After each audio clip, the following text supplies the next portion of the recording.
اعوذ باللہ من الشیطان الرجیم بسم اللہ الرحمن الرحیم الم تر کیف ضرب اللہ مثلا کلمۃ طیبۃ کشجرۃ طیبۃ اصلها ثابت وفرعها فی السماء تؤتی اکلها کل حین بإذن ربها وَيَضْرِبُ اللَّهُ الْأَمْثَالَ لِلنَّاسِ لَعَلَّهُمْ يَتَذَكَّرُونَ صدق اللہ العظیم۔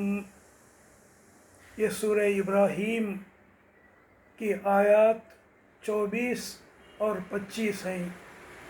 سورہ ابراہیم آیات 24 اور 25۔ ان دو آیتوں کا ترجمہ یہ ہے، کیا تم دیکھتے نہیں ہو کہ اللہ نے کلمہ طیبہ کو کس چیز سے مثال دی ہے؟ اس کی مثال ایسی ہے جیسے ایک اچھی ذات کا درخت جس کی جڑ زمین میں گہری جمی ہوئی ہے اور شاخیں آسمان تک پہنچی ہوئی ہیں۔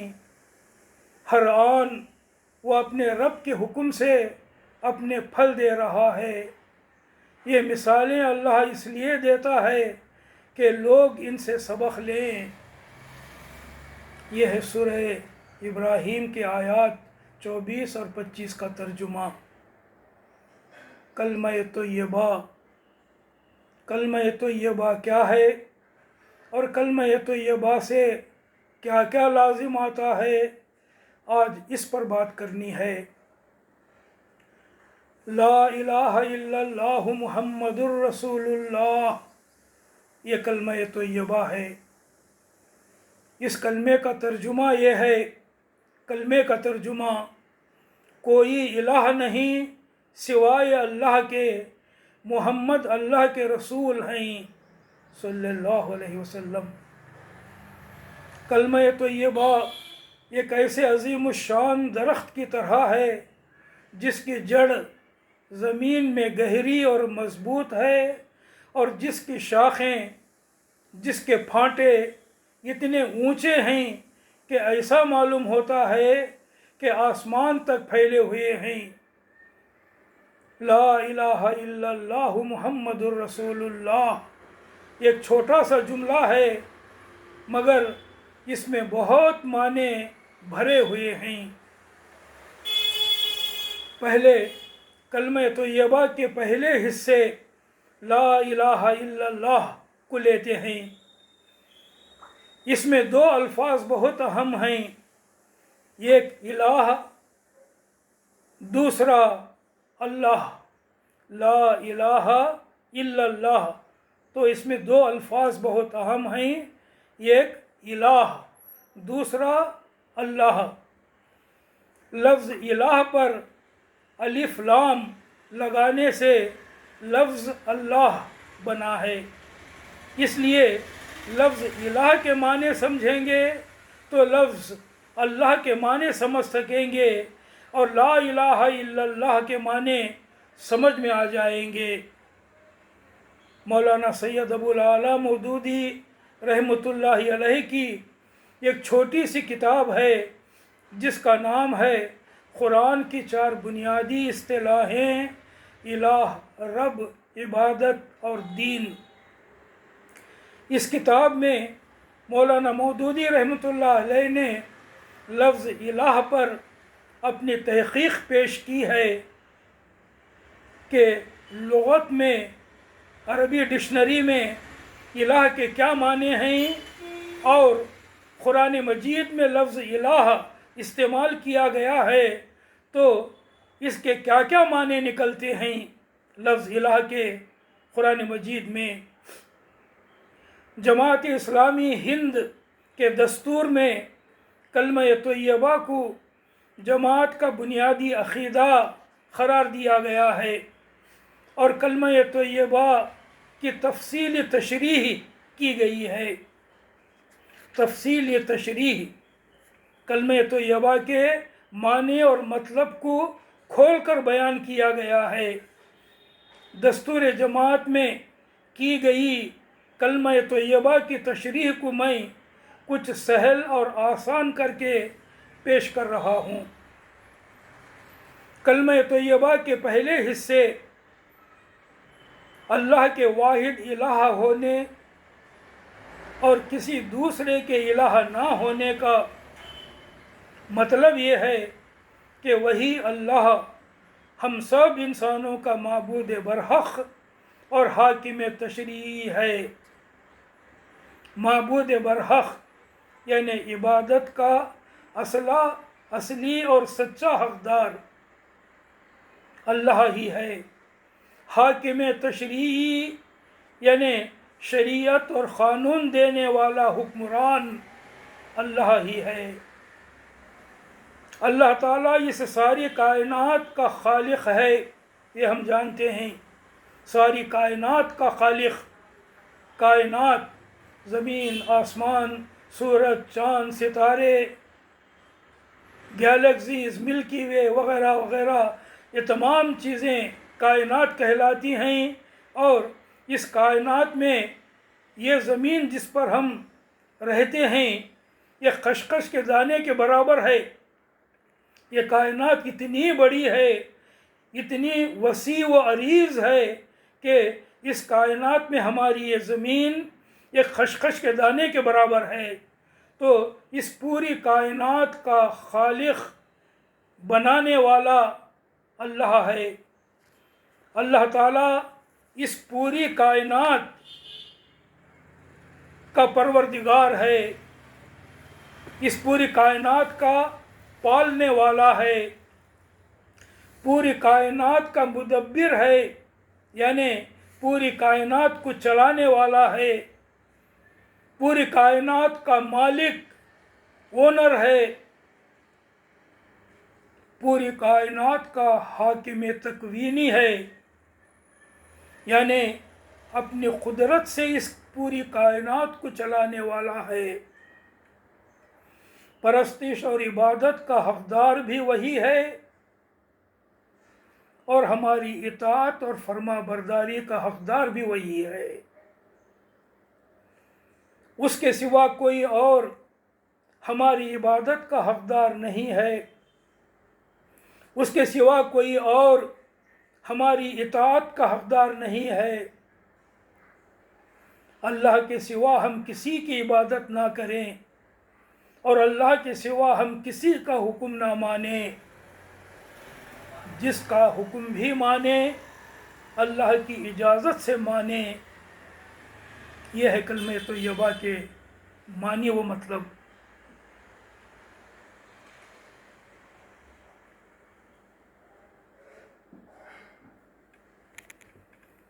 کلمہ طیبہ کی اس حقیقت کو جاننے اور ماننے سے چند باتیں لازم آتی ہیں، یعنی اللہ کے الہ ہونے کا مطلب جاننے اور صرف اللہ ہی کو الہ ماننے میں یہ باتیں بھی شامل ہیں جو میں آگے بیان کرنے جا رہا ہوں۔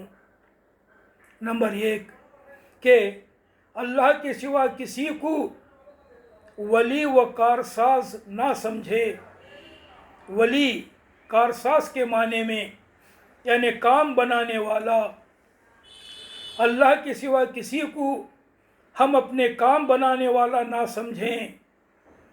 اللہ کے سوا کسی کو حاجت روا و مشکل کشا نہ سمجھیں۔ حاجت روا یعنی ہماری ضرورتیں پوری کرنے والا، مشکل کشا یعنی ہماری مشکلیں دور کرنے والا۔ اللہ کے سوا کسی اور کو نہ سمجھیں۔ اللہ ہی ہمارے کام بنانے والا ہے، اللہ ہی ہماری مشکلیں دور کرنے والا ہے، اللہ ہی ہماری ضرورتیں پوری کرنے والا ہے۔ اللہ کے سوا کسی دوسرے کے پاس ہمارے کام بنانے، ہماری مشکلیں دور کرنے اور ہماری ضرورتیں پوری کرنے کا کوئی اقتدار نہیں ہے، کسی کے پاس کوئی طاقت نہیں ہے۔ کلمہ طیبہ کے یہ معنی، کلمہ طیبہ کے اندر یہ معنی موجود ہیں۔ نمبر 2، کلمہ طیبہ کی حقیقت جاننے اور ماننے سے یہ بھی لازم آتا ہے کہ ہم اللہ کے سوا کسی کو نفع یا نقصان پہنچانے والا نہ سمجھیں، اللہ کے سوا کسی سے تقویٰ نہ کریں، کسی سے نہ ڈریں، اللہ کے سوا کسی پر توکل نہ کرے، کسی پر بھروسہ نہ کرے، اور اللہ کے سوا کسی سے امیدیں نہ رکھے، کیونکہ تمام اختیارات کا مالک حقیقت میں صرف اللہ ہے۔ نفع و نقصان پہنچانے کا اختیار صرف اللہ کے پاس ہے۔ نمبر 3، کلمہ طیبہ کا مطلب جاننے اور ماننے سے یہ بھی لازم آتا ہے کہ اللہ کے سوا کسی کی عبادت نہ کرے، کسی کو نظر نہ دے، یعنی اللہ کے سوا کسی سے منت نہ مانے، اللہ کے سوا کسی کے آگے سر نہ جھکائے، غرض کسی کے ساتھ وہ معاملہ نہ کرے جو مشرکین اپنے معبودوں کے ساتھ کرتے ہیں۔ جو معاملہ مشرکین اپنے معبودوں، اپنے دیوی دیوتاؤں کے ساتھ کرتے ہیں، ویسا معاملہ ہم کسی کے ساتھ نہ کریں، کیونکہ اللہ ہی عبادت کا حقدار ہے۔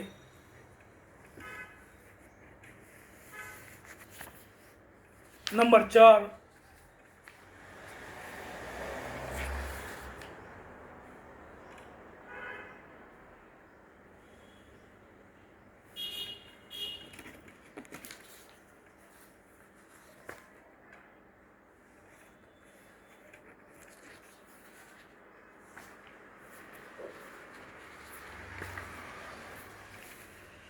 کلمہ طیبہ کا مطلب جاننے اور ماننے سے یہ بھی لازم آتا ہے کہ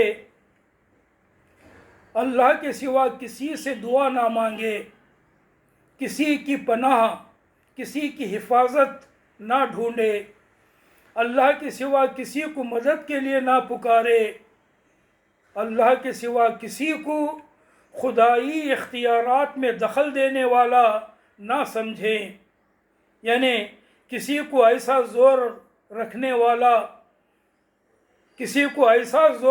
والا نہ سمجھے کہ اس کی سفارش سے اللہ کا فیصلہ بدل سکتا ہے۔ اللہ کی سلطنت میں سب بے اختیار بندے ہیں۔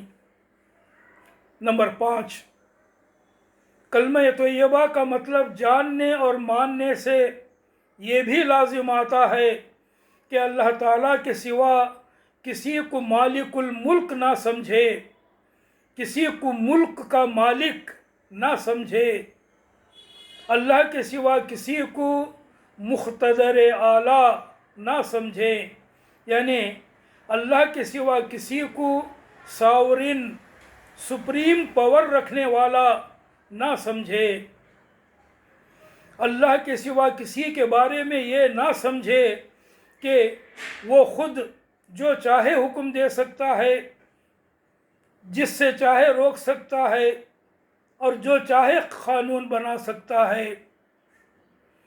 اللہ ہی اپنے ملک کا ایک ہی جائز مالک ہے، اللہ ہی اپنے خلق کا ایک ہی جائز حاکم ہے۔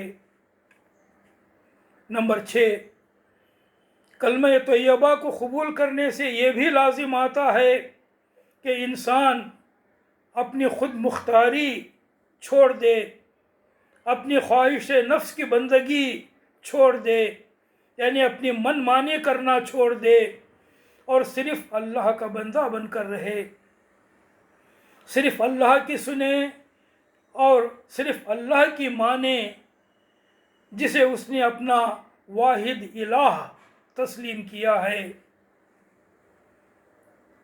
نمبر 7، کلمہ طیبہ کے عقیدے کو قبول کرنے سے یہ بھی لازم آتا ہے کہ انسان اپنے آپ کو کسی چیز کا مالک و مختار نہ سمجھے، یہ نہ سمجھے کہ وہ اپنی چیزیں جیسے چاہے استعمال کر سکتا ہے، ہر چیز کو اللہ کی ملک سمجھے، اپنی جان، اپنے ہاتھ پاؤں، اپنے مال و جائیداد، اپنی عقل اور اپنے جسم کی طاقتوں وغیرہ سب کو اللہ کی امانت سمجھے۔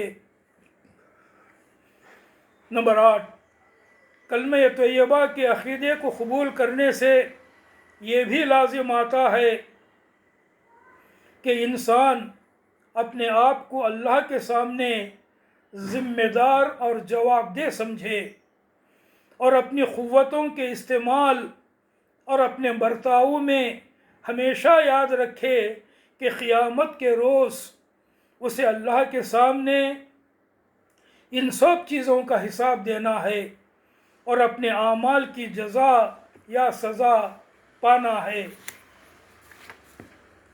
نمبر 9، جو اللہ کو پسند ہے خود بھی وہی پسند کرے، اور جو اللہ کو پسند نہیں خود بھی اسے پسند نہ کرے۔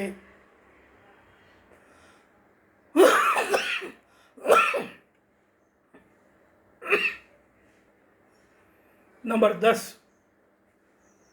کلمہ طیبہ کو جاننے اور ماننے سے یہ بھی لازم آتا ہے کہ انسان اللہ تعالیٰ سے شدید محبت رکھے، اللہ کی رضا اور اس کا قرب پانے کی زندگی بھر کوشش کرے، یعنی اللہ کو راضی کرنے اور اللہ سے نزدیک ہونے کی زندگی بھر کوشش کرتا رہے۔ نمبر 11، کلمہ طیبہ کو جاننے اور ماننے سے یہ بھی لازم آتا ہے کہ انسان اپنے اخلاق میں، اپنے برتاؤ میں، اپنی معاشرت میں، یعنی اپنے بیوی بچوں، رشتہ داروں، دوستوں اور دوسروں سے اپنے تعلقات میں، اپنی معیشت میں، یعنی کھانے خرچ کرنے، روپیہ پیسے کے معاملے میں، اور اپنی سیاست میں، غرض اپنی زندگی کے ہر معاملے میں صرف اللہ کی ہدایت کو مانے، صرف اللہ کے قاعدے قانون پر چلے، اور جو بھی اللہ کی شریعت کے خلاف ہو اسے رد کر دے۔ لا الہ الا اللہ سے یہ سب لازم آتا ہے جو اوپر 11 نکات میں میں نے بیان کیا ہے۔ لا الہ الا اللہ میں یہ سب شامل ہے۔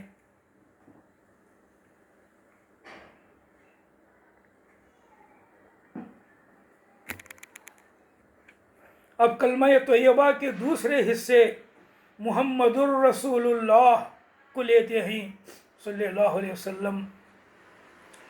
حضرت محمد صلی اللہ علیہ وسلم کے رسول اللہ ہونے کا مطلب یہ ہے کہ اللہ معبود برحق اور سلطان کائنات کی طرف سے روئے زمین پر بسنے والے تمام انسانوں کو جس آخری نبی کے ذریعے قیامت تک کے لیے مستند ہدایت نامہ اور مکمل ضابطۂ حیات دے کر بھیجا گیا ہے، اور جن کو اس ہدایت اور ضابطے کے مطابق عمل کر کے ایک مکمل نمونہ قائم کرنے پر مامور کیا گیا ہے، وہ حضرت محمد صلی اللہ علیہ وسلم ہیں۔ اللہ تعالیٰ انہیں ابھی جو میں بیان کیا اس کو ذرا اور کھول کر بیان کر رہا ہوں۔ اللہ تعالیٰ اس کائنات کا شہنشاہ ہے۔ اس کائنات کے شہنشاہ نے حضرت محمد صلی اللہ علیہ وسلم کو زمین پر بسنے والے اپنے تمام بندوں کے لیے اور قیامت تک کے لیے پیغامبر مقرر کیا ہے۔ حضرت محمد صلی اللہ علیہ وسلم کے ذریعے کائنات کے شہنشاہ نے زمین پر بسنے والے اپنے تمام بندوں کے لیے زندگی بسر کرنے کا ہدایت نامہ، گائیڈ لائنز اور ضابطۂ حیات، وے آف لائف بتانے والے قاعدے دے کر بھیجا ہے۔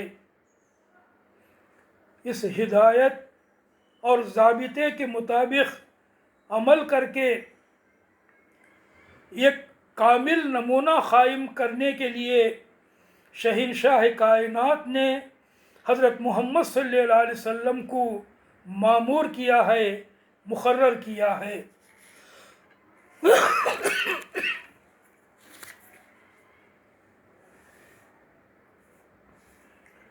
محمد رسول اللہ صلی اللہ علیہ وسلم کے اس مطلب کو جاننے اور ماننے سے لازم آتا ہے کہ نمبر 1، انسان ہر اس تعلیم اور ہر اس ہدایت کو بے چوں و چرا قبول کر لے۔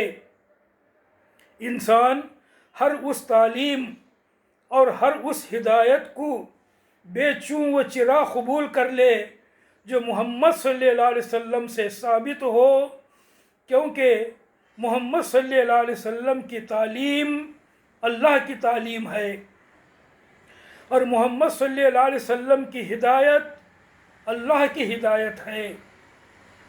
نمبر 2، محمد الرسول اللہ کا مطلب جاننے اور ماننے سے لازم آتا ہے کہ انسان محمد صلی اللہ علیہ وسلم کی اطاعت کرے، آپ کے حکم کے مطابق چلے۔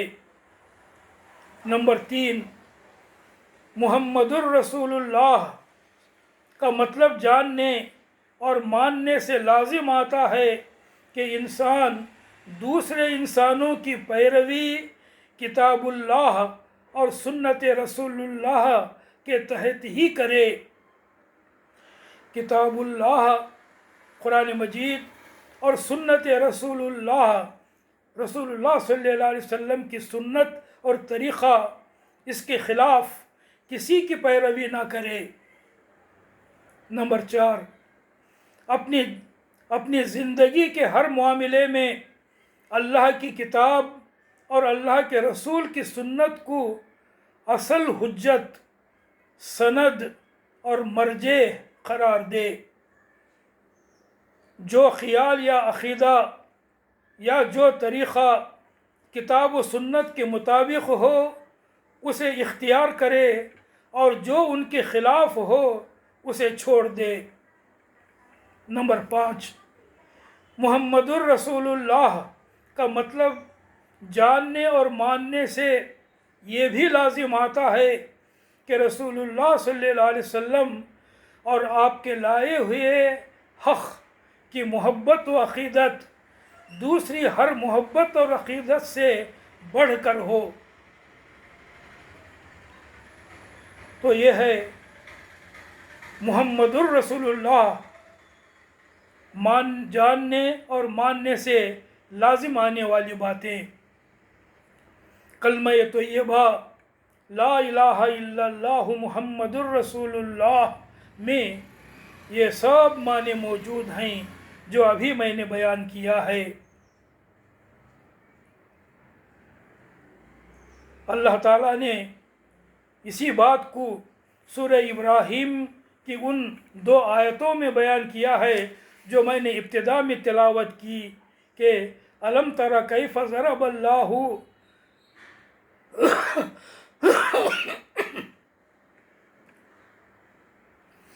الم تر کیف ضرب اللہ مثلا کلمۃ طیبۃ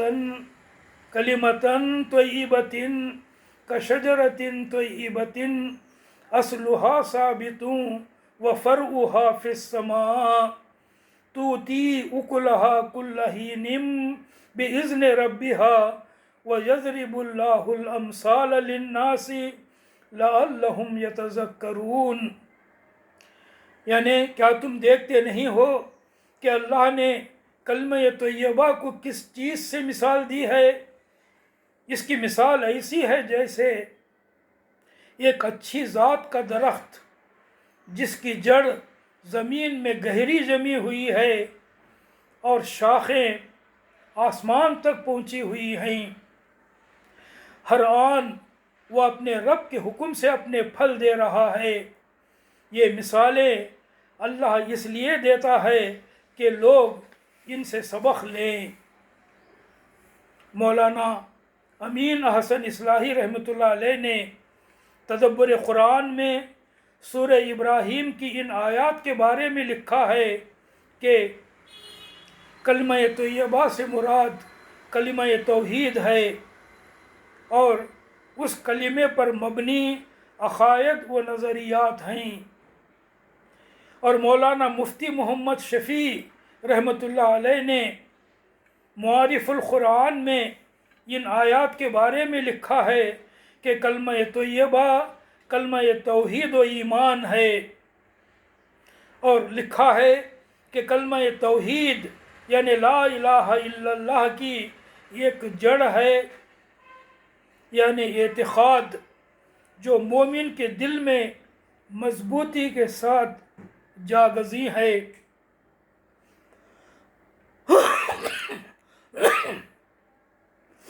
اور اس کی کچھ شاخیں ہیں، یعنی اعمال صالحہ جو ایمان سے نکلتے ہیں۔ کنز الایمان میں بھی اس آیات کے تحت یہی لکھا ہے۔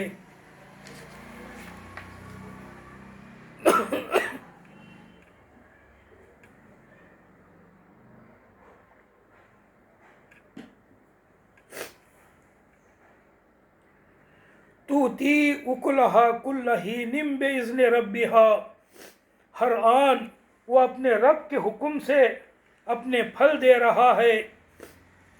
آیت کے ان الفاظ کے تحت مولانا سید ابو الاعلیٰ مودودی رحمۃ اللہ علیہ تفہیم القرآن میں لکھتے ہیں، یعنی کلمہ طیبہ لا الہ الا اللہ محمد رسول اللہ ایسا بار آور اور نتیجہ خیز کلمہ ہے کہ جو شخص یا قوم اس کلمے کو بنیاد بنا کر اپنی زندگی کا نظام اس پر تعمیر کرے، اپنی زندگی کا نظام کلمہ طیبہ پر تعمیر کرے، اس کو ہر آن اس کلمے کے مفید نتائج حاصل ہوتے ہیں۔ وہ مفید نتائج کیا ہیں؟ آگے فرماتے ہیں مولانا مودودی رحمۃ اللہ علیہ، وہ فکر میں سلجھاؤ، طبیعت میں سلامت، مزاج میں اعتدال، سیرت میں مضبوطی، اخلاق میں پاکیزگی، روح میں لطافت، جسم میں طہارت و نظافت، برتاؤ میں خوشگواری، معاملات میں راست بازی، کلام میں صداقت شیاری، قول و قرار میں پختگی، معاشرت میں حسن سلوک، تہذیب میں فضیلت، تمدن میں توازن، معیشت میں عدل و مواسات، سیاست میں دیانت، جنگ میں شرافت، صلح میں خلوص اور عہد و پیمان میں وثوق پیدا کرتا ہے۔ وہ یعنی کلمہ طیبہ ایک ایسا پارس ہے جس کی تاثیر اگر کوئی ٹھیک قبول کر لے تو کندن بن جائے۔ فکر میں سلجھاؤ یعنی کلیئرٹی، نو کنفیوژن، طبیعت میں سلامت یعنی صاف سیدھی طبیعت میں صاف سیدھا، ٹیڑھ نہیں، مزاج میں اعتدال یعنی مزاج میں ٹھہراؤ، مزاج میں انتہا پسندی نہیں، سیرت میں مضبوطی، کیریکٹر میں مضبوطی، لوس کیریکٹر نہیں، اخلاق میں پاکیزگی، گندے اخلاق نہیں، روح میں لطافت، روح میں نرمی، جسم میں طہارت و نظافت، کلینلینس، برتاؤ میں خوشگواری، تلخی نہیں، معاملات میں راست بازی، سچائی، دھوکہ نہیں، کلام میں صداقت شیاری، سچ بولنا، جھوٹ سے بچنا، قول و قرار میں پختگی، وعدے پر قائم رہنا، وعدے سے پھر نہ جانا، معاشرت میں حسن سلوک، تعلقات اچھے رکھنا، بگڑنے نہ دینا، تہذیب میں فضیلت، گڈ مینرز، تمدن میں توازن، بیجا اونچ نیچ نہیں، معیشت میں عدل و مواسات، کمانے کھانے، لین دین، بیوپار وغیرہ میں انصاف اور ہمدردی، سیاست میں دیانت، خیانت نہیں، دھوکہ، رشوت اور جھوٹ نہیں، جنگ میں شرافت، جنگ میں کمینہ پن نہیں، انسانیت سے گری ہوئی حرکتیں کرنا نہیں، صلح میں خلوص، منافقت نہیں، عہد و پیمان میں وثوق، مضبوطی۔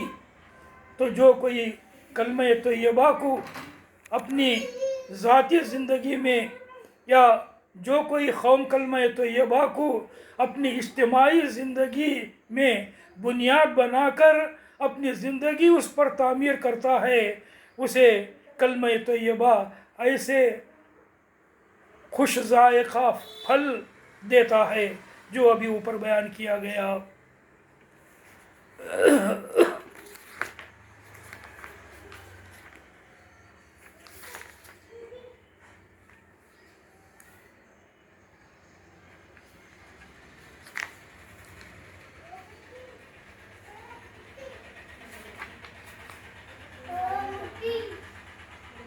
تو ابھی جو بیان کیا گیا آیت کے معنی اور مطلب بھی، اور کلمہ طیبہ کے معنی اور مطلب بھی، تو یہ ہے کلمہ طیبہ کی معنویت۔ اس کلمہ طیبہ کو اذانوں میں رکھا گیا ہے، اور دنیا بھر میں رات دن اس کلمے کا اعلان کیا جاتا ہے اور بار بار کیا جاتا ہے۔ اس کلمے کو نمازوں میں رکھا گیا ہے، اور ہر دوسری رکعت میں انگلی کے اشارے سے اس کلمہ طیبہ کا اعلان کیا جاتا ہے اتحیات میں۔ اس کلمہ طیبہ کو افضل الذکر کہا گیا ہے۔ جب بھی یہ کلمہ پڑھیں یا سنیں، اس کلمے کی معنویت، اس کلمے کے معنی اور مطلب، اس سے جو کچھ لازم آتا ہے ذہن میں تازہ ہوتا رہے۔ آخر میں دعا کرتا ہوں، اے اللہ ہمیں کلمہ طیبہ کی حقیقت جاننے، ماننے اور اس کے مطابق زندگی گزارنے کی توفیق دے، آمین یا رب العالمین۔ وآخر دعوانا ان الحمد للہ رب العالمین۔